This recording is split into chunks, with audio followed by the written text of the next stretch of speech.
जब मैं ससुराल में थी ना, तो अक्सर देखती थी कि मेरे सास ही सब कुछ कर देती थी। ठीक है, उनको था कि मेरी बहू जो है ना थोड़ा आराम करे, क्योंकि हम लोग को वो लोग सोचता था कि बड़े घर से आई है तो थोड़ा आराम ही करे, वो लोग आराम ही देने की कोशिश करता था।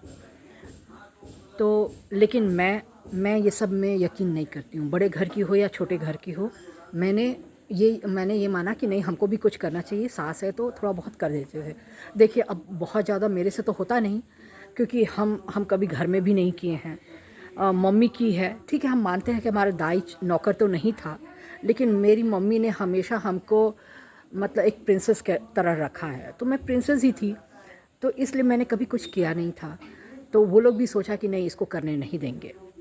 और मतलब होता है ना, लेकिन हमारा था कि नहीं, ये लोग कर रहा है, मेरे लिए इतना कर रहा है, और हम ऐसे करके सो जाएं तो अच्छा नहीं लगता था। ऐसा हम सोते थे, लेकिन कभी कभी बीच बीच में उन लोग के लिए कुछ कर भी देते थे। जैसे अब मान लो कभी ख़राब लगता है ना, आपके घर में कोई इंसान है जो बहू बन के आया है, चाहे कितने भी हाई फाई फैमिली से हो, और तो अगर मान लो जैसे पड़ जाएगा तो अच्छा तो नहीं लगता है। तो मैं थोड़ा बहुत कर देती थी। जैसे मान लो मेरी सास है, तो मेरी सास अगर मान लो आलू का पराठा बना रही है या आलू का कचौड़ी बना रही है, तो हाँ मम्मी जी कैसे बन रहा है, तो अच्छा अच्छा ये अच्छा हम छान देते हैं। तो बोले कि ठीक है, छान लो छान लो। तो एक दो छान लिए, और क्या, तो दो तीन छान लिए। फिर उन लोग के लैंग्वेज में कहा जाता है कलेवा। तो ये सब मेरे को पूरा जानकारी तो नहीं था कि कलेवा किसको कहते हैं, क्या कहते हैं, पर उन्होंने बोला कि हाँ कलेवा ले जाते हैं या वो। तो मैं बस इतना जानती थी कि हाँ खाना खिलाना है। और मेरे को तो इतना ही मालूम था कि कलेवा मतलब कलेवा क्या होता है, ये मेरे को बहुत अच्छे से मालूम तो नहीं था। लेकिन हाँ, मैंने जब उन्होंने बोला तो मैं समझ गई कि कलेवा मतलब ये होता है। मैंने कभी सुना भी था, टीवी में पिक्चरों में भी देखा है कि कलेवा मतलब होता है, जैसे गांव इस सब में जनरली प्रसिद्ध होता है कि मान लो अगर खेती करने जा रहा है, खेती करने कोई हस्बैंड जा रहा है, तो जो औरतें जो होती हैं ना, उनके लिए खाना बना के जो देती हैं, तो उसको कलेवा कहते हैं। तो मेरे को थोड़ा बहुत जानकारी था, उन्होंने बोला कि हाँ कलेवा बना दो, तो मेरे को थोड़ा बहुत मालूम चल गया कि हाँ कलेवा का मतलब क्या है। तो फिर मैं आलू का कचौड़ी जो था बना देते थे, उनके साथ मिल के बना देते थे।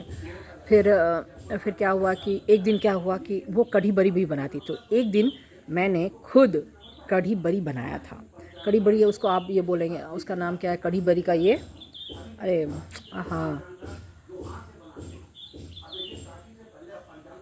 हाँ जो भी कढ़ी बड़ी, हाँ कढ़ी तो बोलते हैं ना, तो कढ़ी बोलते हैं, तो कढ़ी बड़ी था। तो उसको बनाने का रेसिपी मैं आज आप लोगों के साथ शेयर करूंगी। और उन लोगों को मेरा कढ़ी बड़ी बहुत ही पसंद आया।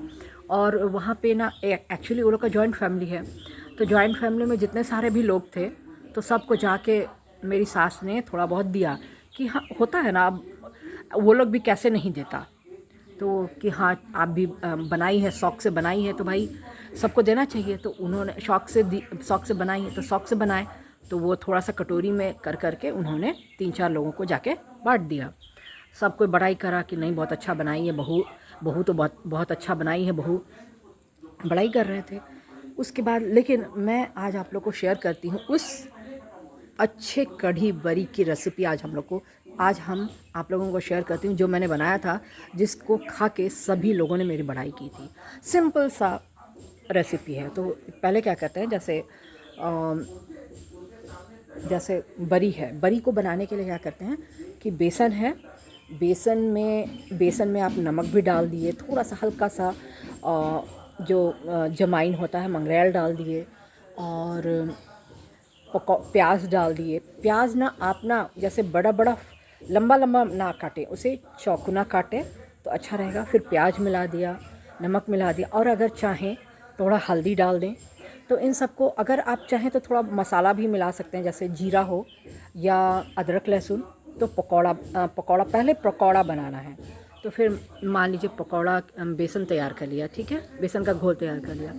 अब एक कढ़ाई में तेल थोड़ा सा गर्म होने देंगे, और जब तेल गर्म हो जाएगा तो आप हाथ से वो जो जो आपने घोल तैयार किया है, थोड़ा सा मोटा होना चाहिए, अब पानी जैसा तो होना नहीं चाहिए, पानी जैसा थोड़ी ठहरेगा ही नहीं, तो थोड़ा मोटा घोल है, उसको हाँ अच्छे से फेंटना भी ज़रूरी है।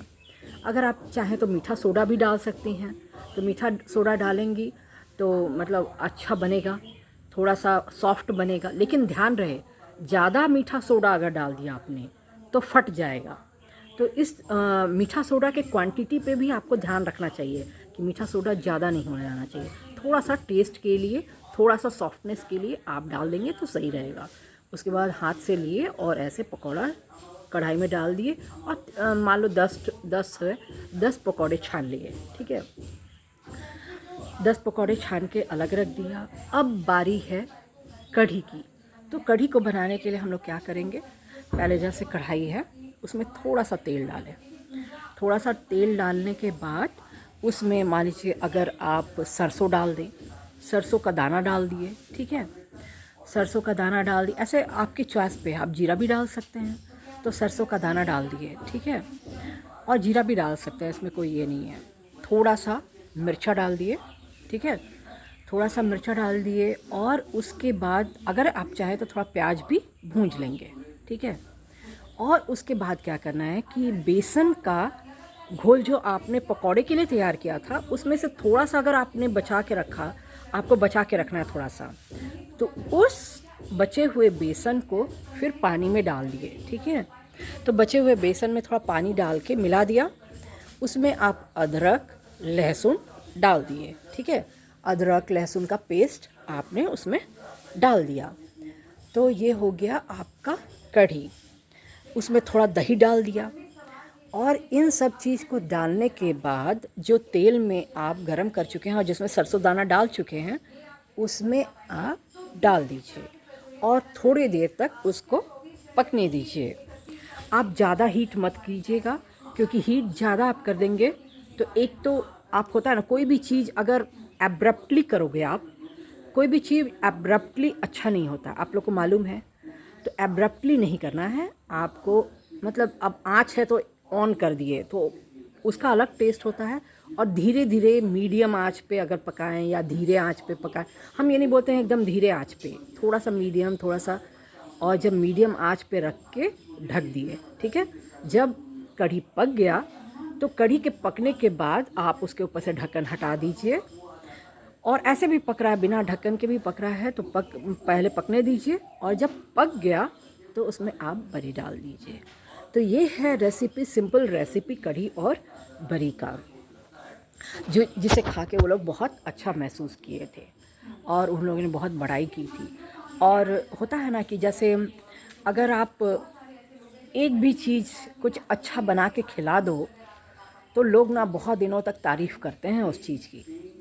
और कई बार ऐसा होता है कि आदमी, इंसान के पास टाइम नहीं होता है, बहुत सारी बातें होती हैं, बिज़नेस होता है, तो इंसान रोज़ रोज़ बना तो नहीं सकता है ना।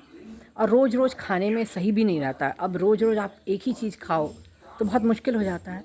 तो आप जो सिंपल है, यहाँ तो बहुत सारे लोग आप देखोगे ना कि रात में क्या करते हैं, क्या भाई खाना बनाने का मन नहीं है तो क्या होगा, बैगन है, बैगन को पका लो, बैगन का चोखा बन जाएगा। और रोटी और बैगन का चोखा is the best and simple जो चीज़ जो हम लोग खा सकते हैं वही हम लोग खाते हैं। तो इसलिए ऐसा ही होता है, बहुतों के घर में होता है, मैंने देखा हुआ है। और मतलब होता है क्योंकि it's not possible to cook each and every. औरत ही है, मतलब औरत थक जाती है, उसको भी रेस्ट चाहिए होता, तो बहुत सारी चीज़ें हो जाती हैं घर में। घर में बहुत सारी काम हो जाते हैं तो कभी कभी आपको घर को सिंप्लीफाई करके या शॉर्ट करके भी काम को करना पड़ता है, ताकि आपको अपने शरीर का भी तो ध्यान रखना है ना। ऐसा थोड़ी है खटे जा रहे हैं, हाँ, हम ये मतलब बेहिसाब खटे जा रहे हैं तो वो सही नहीं है।